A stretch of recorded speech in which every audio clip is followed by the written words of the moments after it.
Hello guys, ल सबैलाई सम्झना बिर्सना अहिलेको राजनीतिको परिदृश्य के लागिरहेको छ सर? जो चलिरहेको राजनीति परिस्थिति एउटा यङ जेनेरेसन युवा शक्ति जो अहिले देशको जो माहौल चलिरहेछ यसको बारेमा हामी अहिले ट्रम्पको प्रशासनको अन्डरमा बसेर हिँडिरहेका छौँ हैन। हामी अब ट्रम्पको सपोर्टर भइएर बसिएको छ यहाँनेरि। टेक्सासको अल्मरिना ब्रिज जाँदैछौँ। अगाडि देखाइदिनुहोस् त कुमार दाजु। न्युयोर्कको टेक्सासको जाने कस्तो रहेछ बाटो हेरौँ सबजनाले।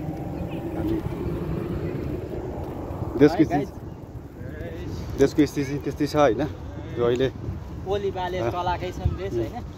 अलि स्थिर अवस्थामा छैन, जुन जतिखेर पनि जुन जे पनि हुन सक्ने अवस्था भइरहेको छ झापाकैले गर्छन्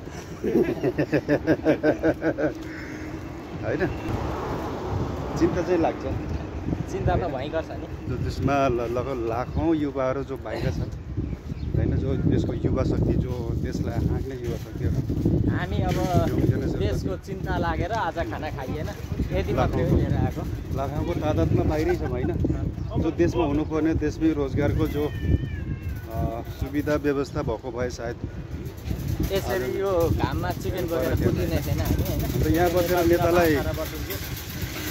नेतालाई गाली गरेर हामीलाई दुनियाँ दिवाना कभर गरेर हामीलाई फाइदा पनि छैन होइन, गर्ने पनि होइन। आखिर के गर्नु, हामीमा नि कहीँ न कहीँ कमी त छ यो शक्तिमा। अनि एउटा के भन्ने त्यसलाई अब जनतामा नि कहीँ न कहीँ कमी छ, जसले हामीले हाम्रो लागि केही गरोस्, युवाको लागि केही गर्छ भन्ने सोचोस् देशले होइन। नेताले सोच्यो बेसी गरेर युवा फोकस हुनु पऱ्यो क्या होइन। कसरी हुन्छ रोजगार चाहिँ धेरै थोरै जो पनि हुन्छ रोजगारको व्यवस्था मिलाउनु पऱ्यो, देशमै केही गर्ने माहौल चाहिँ हुनुपर्छ होइन, ताकि यङ जेनेरेसन युवा शक्तिहरू चाहिँ आज बाहिरको देशहरूलाई बनाउन मजबुरी भयो। एउटा बाध्यता हो, एउटा मजबुरी पनि हो होइन। समस्या के छ? हामी फेरि अन्तिममा लास्टमा के भन्न चाहन्छु भने माधव कुमार नेपाली जस्तो होइन, हामी ढेउवा तिरेर आएको, बिना ढेउवामा चाहिँ आएको होइन। जो भाटबटीमा जो पनि भयो सायद त्यो त एकदम प्लान थियो, जसरी त्यो घटना भयो। आज राजनीतिक दलहरूले त्यसलाई चाहिँ मजाले युटिलाइज गरे होइन। जो युवा शक्तिको जो कमी थियो त्यसलाई चाहिँ युटिलाइज गरेकै हो होइन, किनकि त्यो हाम्रो कमी थियो। केही छ भन्नुपर्ने छैन, किन कस्तो छैन भन्नु खोज्यो हो, त्यो देशप्रतिको माया छैन कि के हो होइन।